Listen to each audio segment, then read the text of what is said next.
Voy nihoyat azizaxon, assalomu alaykum o'rtoqlar. Bugun men sizlarga 4 tonna yuk tasha oladigan va 300 km tekinga yuradigan, ya'ni elektrda yuradigan, juda ham katta bo'lgan yuk tashuvchi nima deymiz, gruzovoy deymizmi, shunaqani tanishtiraman o'rtoqlar. Bu BYD kompaniyasidan juda ham arzon o'rtoqlar. $25,000 CIP Tashkent BYD T5. 25,000 CIP Tashkent rastamoshkasiga plus-minus $11,000 ketayotgan ekan o'rtoqlar. Bismillahirrohmanirrohim. Men sizlarga ichini ko'rsataman. Hoppale. Qaranglar. Zo'r, menga yoqdi. Balandligi ham juda ham baland ekan. Xo'p, eshikni yopib ko'rsataman sizlarga. Opa, mana. Ko'ryapsizlarmi? 3 kishi bemalol sig'adi. Xohlagan yukinglarni tashib yurasizlar bunda. Kattagina ekan bardachlar ham. Kalit ikkita bo'lar ekan, ko'rib turganinglardek. Bir masofada 300 kilometrni bosib o'tar ekan. Bir ko'rdim. Sekin yuk yomon tez ekan bu. Juda tez ekan bor. Mana bu endi qimmat mashinalar turibdi. Haydamay qo'ya qoladi tinchgina. Gap yo'q lekin 300 kilometr masofa bosib o'tadi deb yozib qo'ygan. Kattaligi juda ham katta, narxiga juda ham stoyt. Menga juda ham yoqdi. Men ko'rgan narxiga stoyt eng zo'r elektr yuk tashuvchi gruzovoy deymizmi, ko'ryapsizlarmi? Ana batareykalari ham turibdi, ko'rinib turibdi. Juda ham baland. Gap yo'q lekin.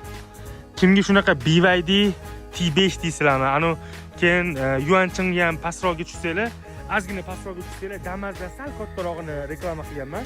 1,5 tonnalik, 2 tonnalik, 3 tonnalikni reklama qilganman. Uni ham ko'rishingiz mumkin o'rtoqlar. Ularni ham hozir xudo xolasa juda ham katta zavodga eksport qilyapmiz. Tojikistonga ham eksport qilyapmiz. Eksport Xitoydan mana shunaqa yuk mashinalar deysizlarmi? Mana Lisan L7, L6, L9, BYD Tang L. Mana xudo o'sha i5larimiz chiqib ketyapti Rustam akalarga. i5 40L, 35L, Zikr 9X deysizlarmi mana xudo xolasa. Hammasini Toshkentga bemalol birinchi qo'l qilib optim narxda eksport qilib beramiz.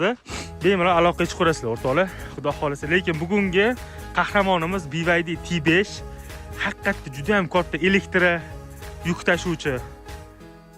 Juda ham katta o'rtoqlar. Vaqtda gap yo'q. Mamasi, lekin pulni zo'r topsa bo'ladigan elektr bas ekan. Bas emas, elektr yuk tashuvchi. Xudo xolasa hammaga nasib qilsin degan bitta like bosib qo'yasizlar. Mehnatimizni qadrlash maqsadida ham yana bitta like bosib qo'yasizlar, xudo xolasa. Nima elektromobil, avtomobillarni Xitoydan obzor qilishimni aytsanglar, qo'limdan kelganicha aytaman o'rtoqlar. BYDning sifatiga men уже to'liq ishonaman, sababi BYDni men hali unaqa bizilganini ko'rganim yo'q, xudoga shukr. Mana Y2dan qolmagan o'rtoqlar, ko'rib qolib so'rashingiz mumkin. Y2lar hammasi уже Tojikistonga eksport bo'lyapti. Alhamdulillah. O'rtoqlar, BYD T5 kerak bo'lsa $25,000 CIP Tashkent rastamoshkasiga taxminan 11,000 plus-minus ketayotgan ekan. Aloqaga chiqarasizlar, avtobaza Xitoydan turib xalq uchun xizmatda buyurtma asosida xohlagan turingizdagi elektromobil avtomobillarni hammasini Xitoydan xalq beramiz inshaalloh. Shunaqa gaplar o'rtoqlar, kerak bo'lsa aloqaga chiqarasizlar.